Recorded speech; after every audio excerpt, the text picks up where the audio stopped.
श्री स्वामी समर्थ. आपण ज्या वास्तूमध्ये राहतो त्या वास्तूला खूप महत्त्व आहे. वास्तूतील संपदने तेथे राहणाऱ्या लोकांच्या जीवनात सकारात्मक अथवा नकारात्मक बदल करू शकतात.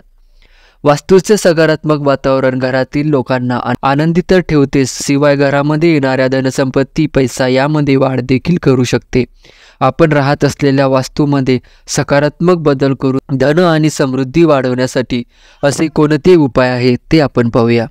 1. दिवे लावायची वेळ असताना घरात झोपणे, भांडण करणे, नकारात्मक बोलणे, अपशब्द बोलणे किंवा टीव्हीवर नकारात्मक गोष्टी बघणे टाळावे. 2. घराच्या मुख्य प्रवेशद्वारावर कोहडा असा टांगून ठेवा की घरात प्रवेश करणारी प्रत्येक व्यक्ती त्या कोहड्याच्या खालून प्रवेश करेल. कोहड्यामध्ये नकारात्मक शक्ती कमी करण्याचे गुणधर्म असतात. घरामध्ये तुटलेले फर्निचर, चप्पल, बंद पडलेले घड्याळ, भंग पावलेल्या मूर्ती, रद्दी सामान ठेवू नये. घराचे प्रवेशद्वार नेहमी मोकळे आणि स्वच्छ ठेवावे. 4. घरातील सर्वात जास्त नकारात्मकता निर्माण करणारी ठिकाणे, उदाहरणार्थ शौचालय, बेसिन आणि किचन ओट्यांचे शेक रोज अंघोळीच्या आधी स्वच्छ करून घ्यावे. घरातील स्वच्छतागृहासाठी वेगळी चप्पल ठेवावी. दरवेळी स्वच्छतागृहाचा वापर केल्यानंतर पायावर पाणी घेऊन बाहेर यावे आणि स्वच्छतागृहाचे द्वार वापर केल्यानंतर उघडे न ठेवता कटाक्षाने लावून घ्यावे. 5. घर हे नेहमी धान्याने भरलेले असावे.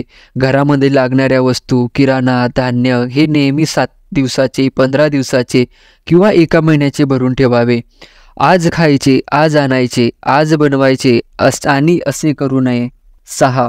दिवा लागणीला घरातील सर्व दारे, खिडक्या उघड्या ठेवाव्यात आणि मोठ्या आवाजात हनुमान चालीसा लावावा. देवाला गाईचा तुपाचा दिवा आणि धूप लावावा. 7. रोज किमान 1 माळ कुलदेवतेचा आणि गुरुमंत्राच्या नामस्मरणाचा जप करावा. देवघरातील देवीला लक्ष्मी म्हणून हळद आणि कुंकू लावावी. भीमसेन कापूर जाळावा. देवापाशी दिवा लावल्यानंतर किमान 15 मिनिटे घरातील प्रत्येक भाग प्रकाशमय राहील याची काळजी घ्या. तसेच सगळ्यात शेवटी देवाने तुम्हाला दिलेल्या सर्व गोष्टींसाठी आभार मानून सर्व चांगल्यांचं व्हावं यासाठी प्रार्थना करावी. 7. घराच्या आग्नेय कोपऱ्यात मोरपीस लावल्याने घराच्या उत्पन्नात वाढ होते. तसेच घरात अचानक कोणतीही पीडा येत नाही.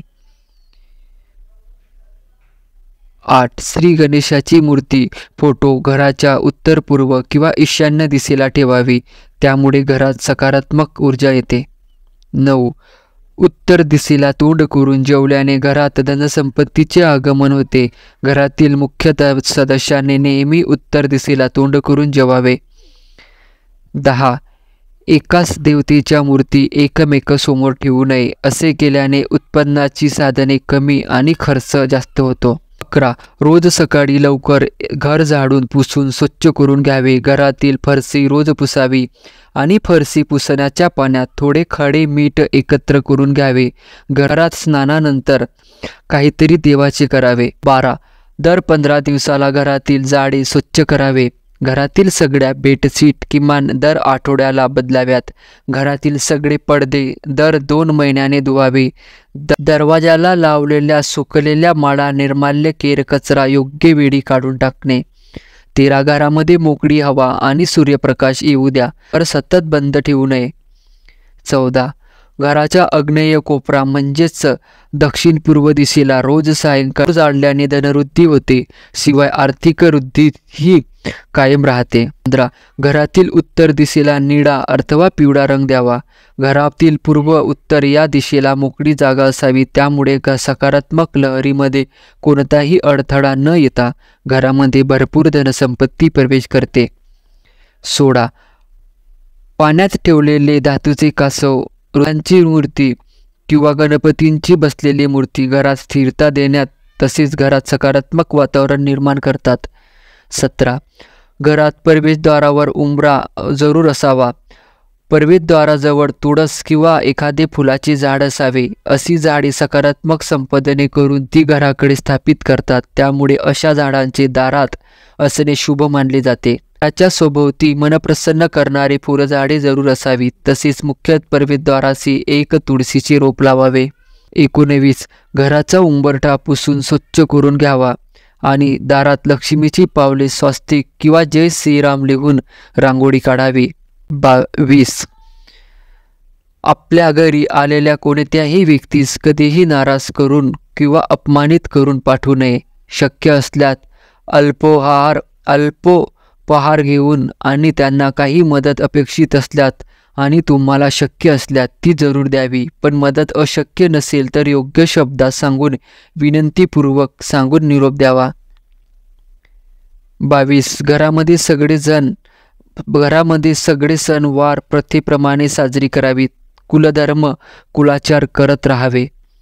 23 वास्तुनुसार जर घरात दक्षिण दिशेला औषधी ठेवली जात असतील तर कुटुंबातील सदस्य छोट्या छोट्या आजारात सुद्धा औषध घेणे योग्य समजतात.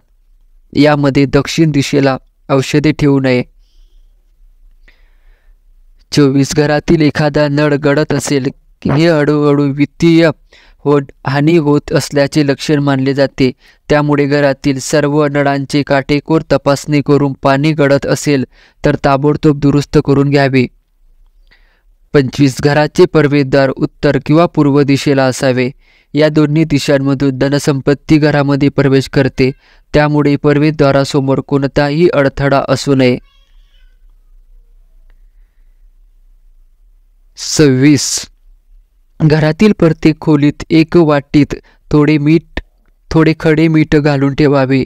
मिठाला पाणी सुटल्यास ते वाहत्या पाण्यात सोडून द्यावे आणि मीठ बदलवावे.